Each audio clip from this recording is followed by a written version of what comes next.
I had a buddy of mine killed in high school, climbed up, cutting lines that had power on them. You know what I mean? Got killed. Yeah, And, you just don't know. I'm telling you. And I've been doing this for 30 years.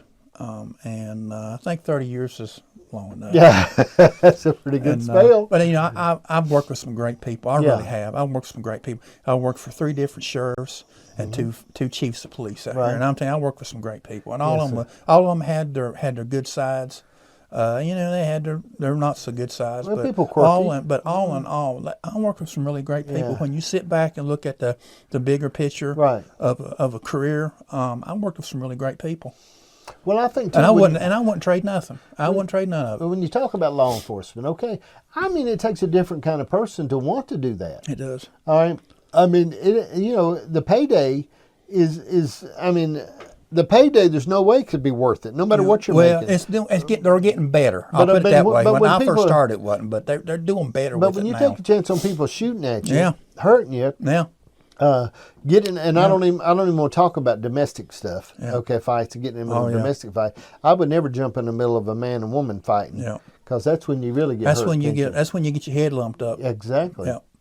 Exactly. Yeah. I've been on. You know, during that career, you know, I've been on some funny calls, and then I've been on some really bad ones. I've had, you know, you got the bad ones stick with you. Yeah. You don't never. Exactly. You know, they're embedded in your mind, and the images that you see, that they'll never leave you, and you carry that the rest of your days. Yeah.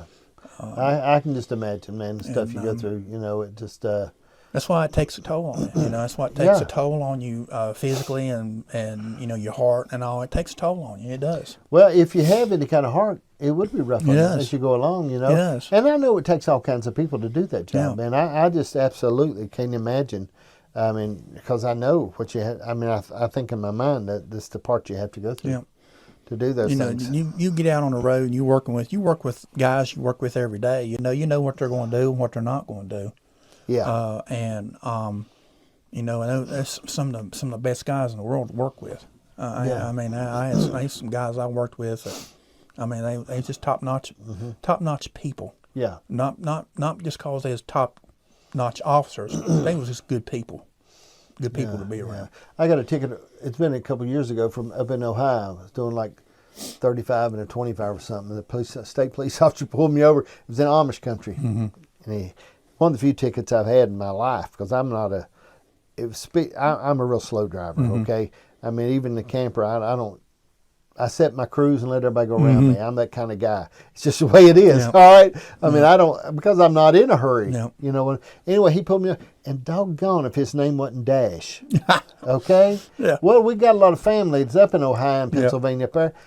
And I sort of mentioned to him we might be kin. Well, he didn't have any sense of humor at all. He wasn't a smile. I don't think so, he said. And I thought, well, you rascal, you. I've run into a few like that myself. No sense of humor, okay? One time I got pulled over, and we're talking about law enforcement. I got pulled over one time.